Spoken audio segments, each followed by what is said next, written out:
Good evening. I'm Tom Conrad, the Superintendent of Schools of the Nauset School District, and welcome to Superintendent's Spotlight, a half-hour show focused on programs and people in our district.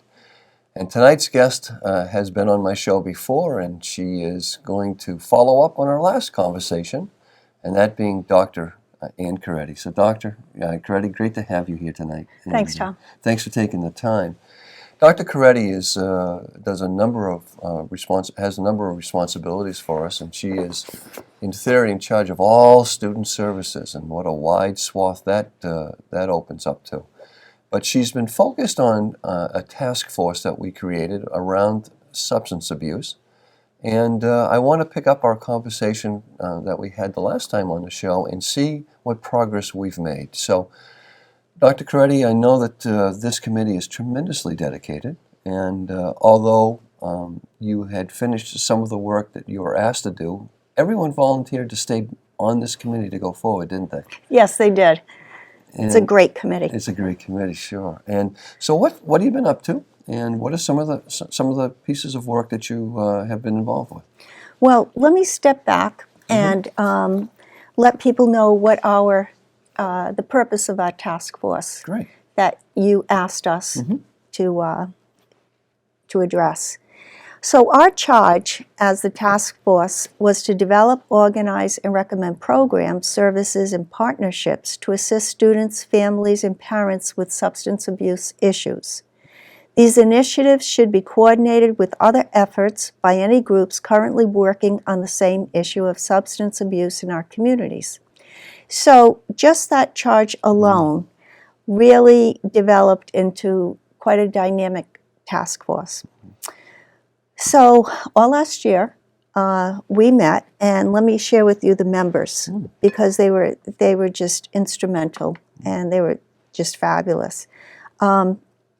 We had Barbara Dominic, who's our school adjustment counselor, Marie Nocti from Brewster School Committee, Martha Gordon from the Wellfleet School Committee, Catherine Graciano, our school psychologist in Eastham, Amy Handel, who at that time was on the Eastham School Committee, Bonnie Hartung, Nauset School nurse, middle school nurse, Ginger Marks, Orleans School Committee, Mary Ellen Reed, Orleans Elementary School nurse, Tracy Vanderschmidt, Nauset Regional School Committee, Stephanie Van Winkle, Nauset High School Adjustment Counselor, Shelby Williams, Nauset Middle School Guidance Counselor, and Jessica Lawson attended quite a few of the meetings. We met monthly starting in last November of 2015. And so the committee got together and we talked about how to tackle this. And we brainstormed lots of ideas for that year, which was last year, and next year, which is this year, and the next 3 years. So last year, what we did was we analyzed and looked at the programs that we already have in our schools addressing mental health, social, emotional learning.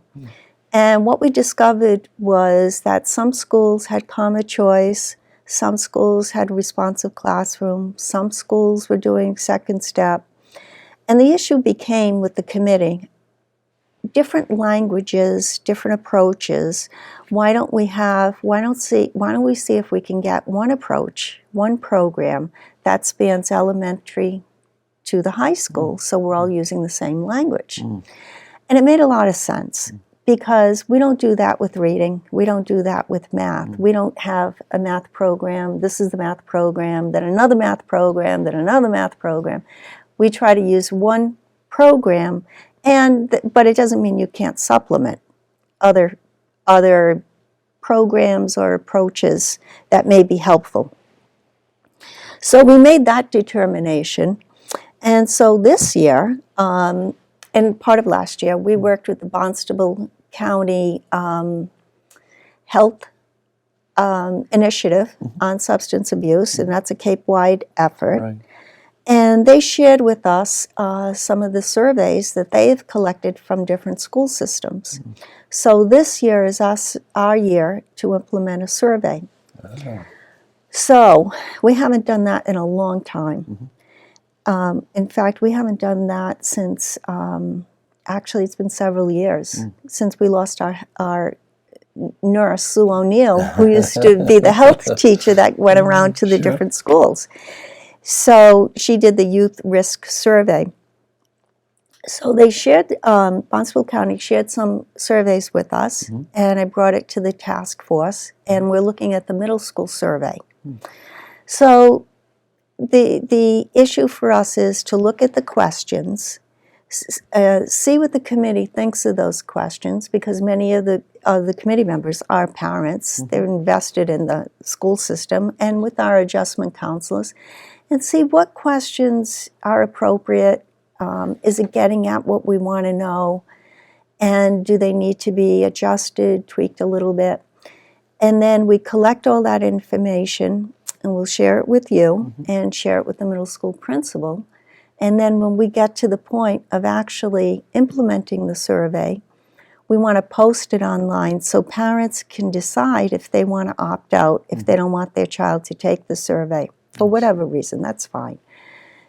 And then when we get that information, what we want to do with it is bring it back to the task force, the principal, you, and decide what areas we're going to target, where are our gaps. So just like a pre-test we do in school, we want to be able to have the data to support what we need to do for the kids. And we're hoping that the survey will be online, and that if students want to put their names, they're welcome to. If they don't, that's okay. We're not asking for anyone to do that. But we also want to be cognizant that the survey could stir up some feelings for kids. And we're going to have our counselors available to the kids. And we want the kids to know that if they're bothered by any questions or brings up some issues for them, we want them to seek us out, seek out their parents, because it's all about helping the kids. Sure. That we obviously go into this having some assumptions, but the data from the survey will take us someplace that we need to study. Yeah, and the survey is going to be broad, not just about substance abuse, but I really want to look at bullying issues and values, you know, and peer relationships. Sure. The other schools, have they given the survey to this point, or are they still in a planning stage as well on the Cape? Some of the schools have. They have. Yeah, schools on the Cape, yeah. I can't say all of them have, but some of them have. Yeah. In fact, one of the schools, one of our neighboring districts, were using the survey that they gave their students. I see. And so they already tried it at their middle school. Gotcha. So we're looking at the questions.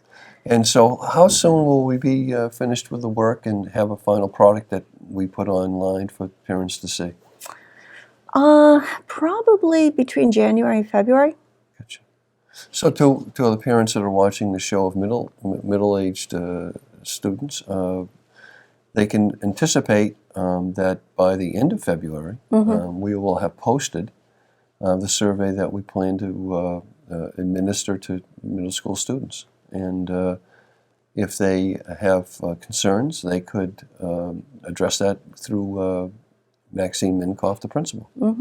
Great. And what was interesting in our group is that some of the questions, you know, it's like, oh, do we really want to ask this? You know, it was kind of interesting. But if we don't ask, we won't know. Of course. Of course. And it's about helping the kids. And this information is protected, of course, and obviously for us, we need it for planning purposes to look at programs and assistance that we can offer kids from that data. Right. That's good.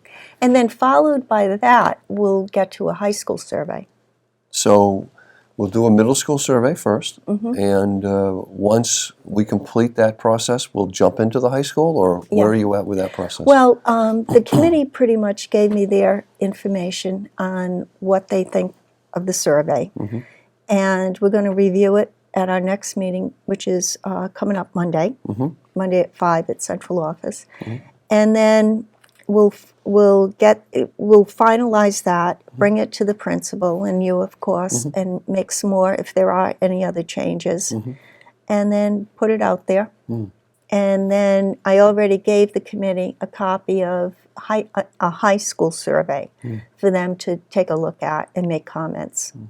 The surveys obviously will be linked together on just from a sense of some questions will be similar. I would imagine from the middle school to the high school as well, and then eventually we'll do some analysis of both surveys and the connectedness of certain social issues. And I mean, I think that's critical data for us to hit the mark in terms of where we put our resources and our efforts to helping students. So that's fantastic, Ann. And when do you think that the high school, any? I know that's kind of a guess at this point, but when do you sense that we might be doing that survey? Well, I'm hoping for March. Wow. March, maybe April. So, Ann, I want to jump back to where we started the show in terms of the committee's work with looking at what current programs we have in place. And you mentioned several of them at this point. Will that be going to the curriculum and assessment committee district-wide and trying to bring some continuity across the district? I am so happy that we have an assessment curriculum committee, curriculum assessment committee, because what we want to do is be very inclusive with our choices, and we want the teachers involved and to give us feedback. So we had our first meeting. Actually, it's not our first meeting, maybe our second meeting, and I think it was October. Seems so long ago. I know, time is flying. And we broke up into subgroups. So my subgroup is looking at social emotional programs. We're doing research to see which programs are evidence-based and have positive outcomes and would fit with what we need. So I developed some criteria. That was my job at that meeting. And I took it from CASEL, C-A-S-E-L, which is on the DESE website, where this organization reviews a lot of programs, social emotional programs. And that's great, because that's a great starting point. But we also have to look at it for us in terms of Dorset, what our needs are. Yeah. And so ultimately, we hope to develop a program that's consistent in all of our schools, all 7 schools. And people can build on that as we scaffold up through the grades and so forth. Absolutely That's right. exciting. Yeah. And that's so important because we have limited resources, and we should use the resources we have as effectively as we can.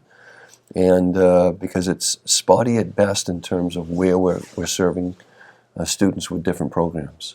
You know, peer relationships with adults, getting along with each other is so, so important. And the generation that we're seeing out in the workforce, that's how they work. They work in teams. You know, they're not silos, isolates anymore in most jobs. It's a team approach. Right. And so it's critical that people, you know, figure out how to resolve conflicts, know themselves, what pushes their buttons, well, we teach self-regulation starting in preschool. Right. The interesting thing is, and for our viewers to understand, that this social emotional piece is at the forefront at every level at the state. I just was at the school committee conference in Hyannis, and that was the theme. And likewise with many of our other associations. And I can't remember any program that's had more focus and effort than social emotional well-being of not only our students but our staff as well. And you did some work bringing a graduate program to our district a couple of years ago, didn't you, on this subject? Actually, it was last year. Last year? Again, wow. so long ago. Yeah, through Lesley University, we offered a trauma trauma course. We're offering trauma courses. So there's a Trauma 1, Trauma 2, Trauma 3, and Trauma 4 to be certified as a trauma, to have competency in trauma. Sure. Let's put it that way. So it took off like wildfire. I think something is happening on the Cape or in our district. I can only speak to our district because that's where I am. But parents are coming out for meetings. There was a workshop 2 Saturdays ago on Choice Matters. I heard there were about 200 people. Yeah, I think maybe as high as 300. We also offered, we might be done with this program, I'm not sure, but a parenting program, parenting of teens at the middle school. We were full. And usually when we offer programs, it's like, well, do you think anybody will come? Maybe we'll have 1 or 2 parents.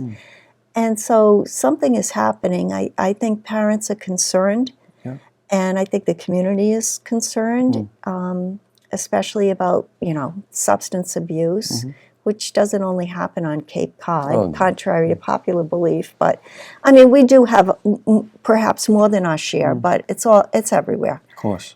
So many families are touched by alcohol or drug addictions. Well, the opiate issue has just exploded in the last few years. There's no question. And it's touched everyone in so many ways. So we're trying to get underneath these issues with kids, with depression. Even Time Magazine, as an example. I showed you the article. For the first time I saw on Time Magazine, November 2nd's edition, depression, anxiety with teens. It's prevalent. We're seeing those issues at a much earlier age, aren't we? We are. And in our elementary schools, it's a very common issue for us to have our people working on. So the trauma class has had, I know, well over 100 people take the course. And its impact is really at different schools had impacts on scheduling, how we schedule students in the future, and how teachers from the second a student comes into our schools are treated. And that's something we're going to expand on as we go forward. And we have that program in place this year as well, right? Well, I have to give a shout out to Stony Brook, Denise Ronius. I mean, she really embraced this whole social emotional learning, and she developed a PLC with her staff, and they're very interested in. And for our viewers, that's going forward. A professional learning group. People volunteer to work together on a subject, and it was on this subject of social and emotional learning and Denise, of course, is in a pre-K through 2 school, and so she gets them at the very beginning, doesn't she? She does, Yeah. she does.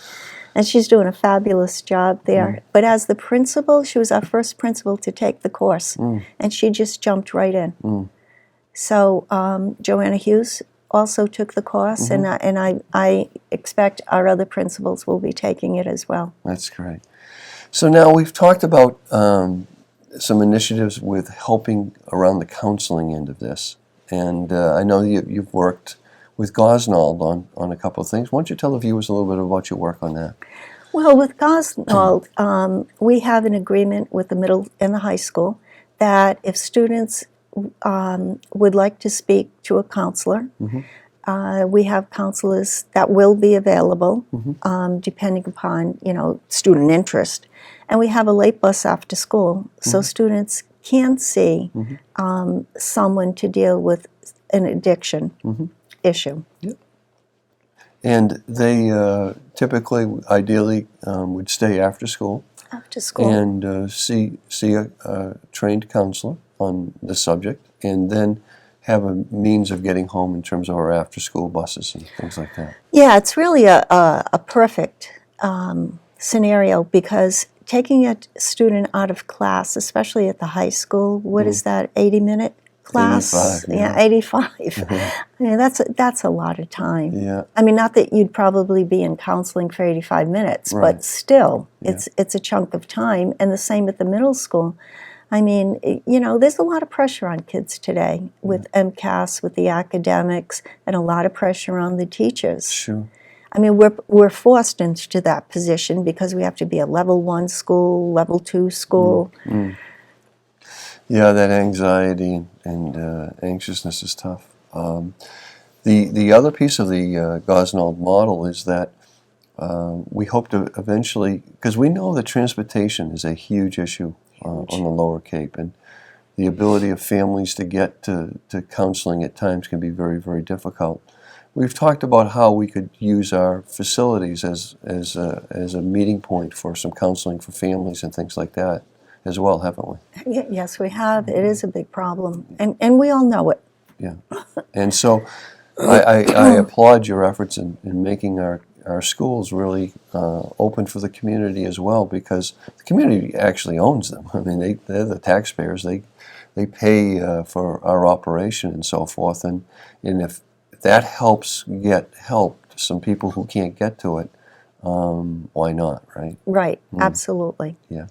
So what else what the task force is going to move forward with a survey, and the curriculum assessment committee is working on some continuity and consistency with programs across the district. That's right.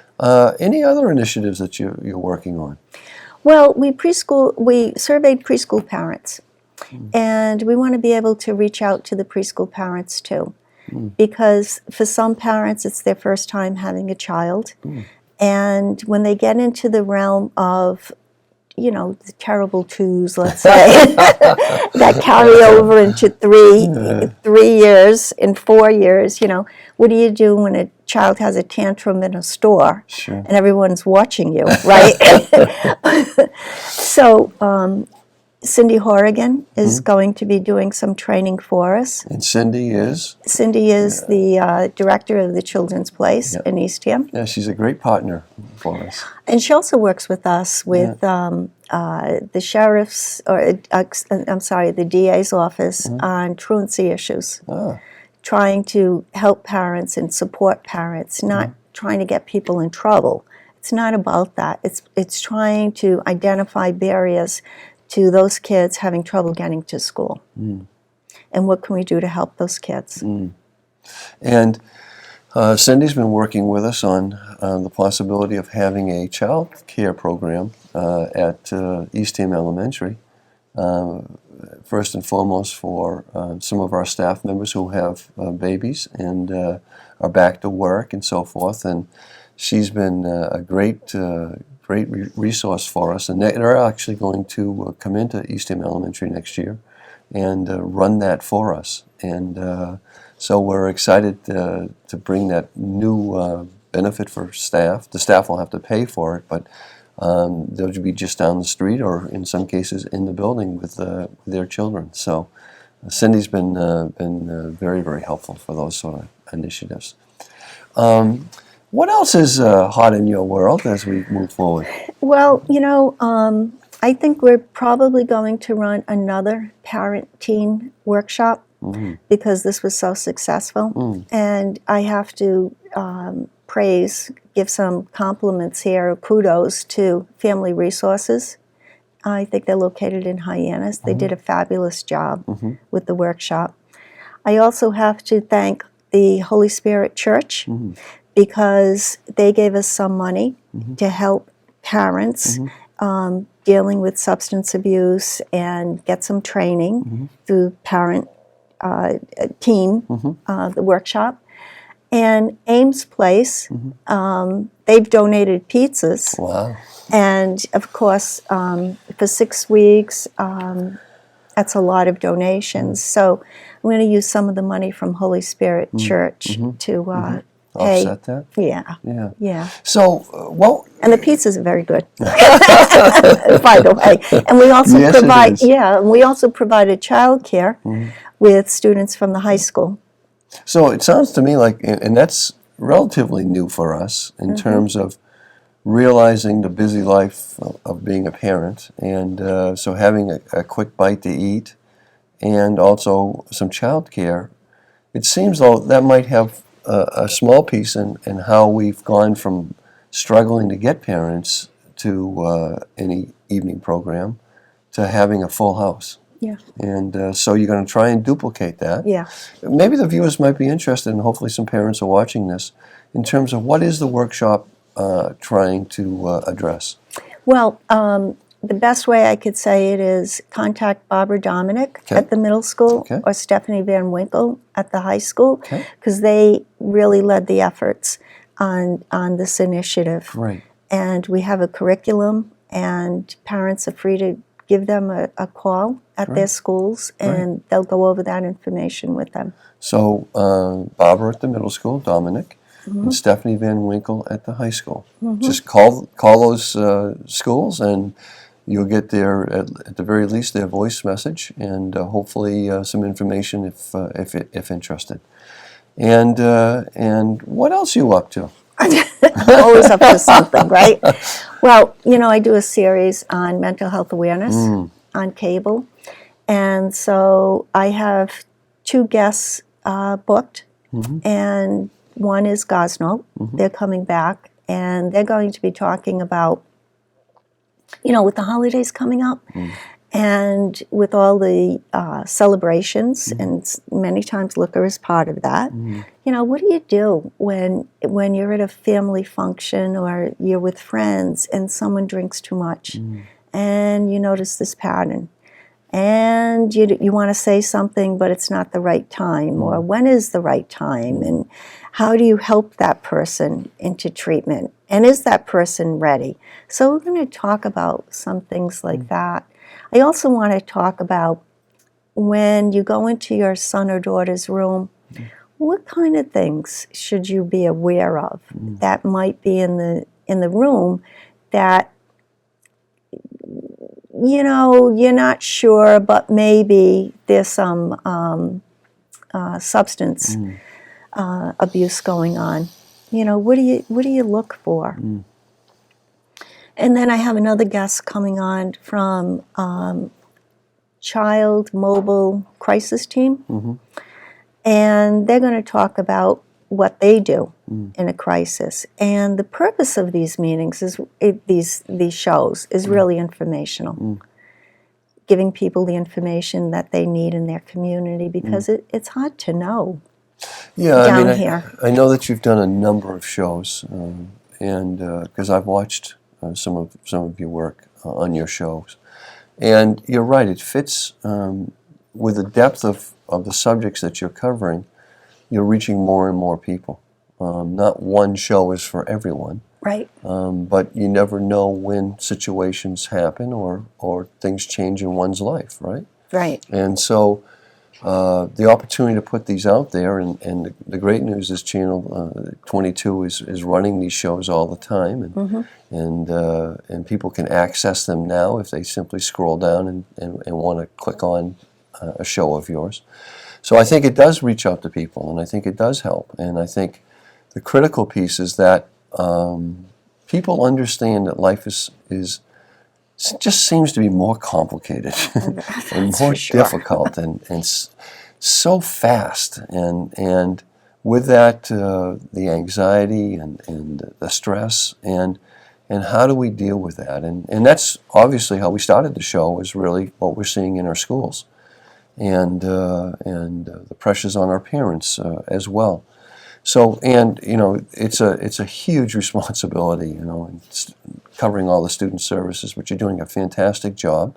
And keep up your great efforts. And thank you for all you're doing, and our Substance Abuse Committee is doing as we move forward. Well, it's not just me. I know we have fabulous principals yeah. and administrators and teachers, and we're all in this together. Exactly right. So the last piece, I just want to make sure where we started. When we have that survey of the middle school students, we think no later than the end of February. Right. Parents can zoom in on that and take a look at it, and if they have some concerns, let the principal at the middle school know. And I would imagine Dr. Minkoff will send out a robocall. She'll give a robocall or send home a backpack message or something like that. So to our viewers, I will be finishing up just before the holiday break, and I hope that you have great holidays and safe holidays going forward. Thank you, and good night.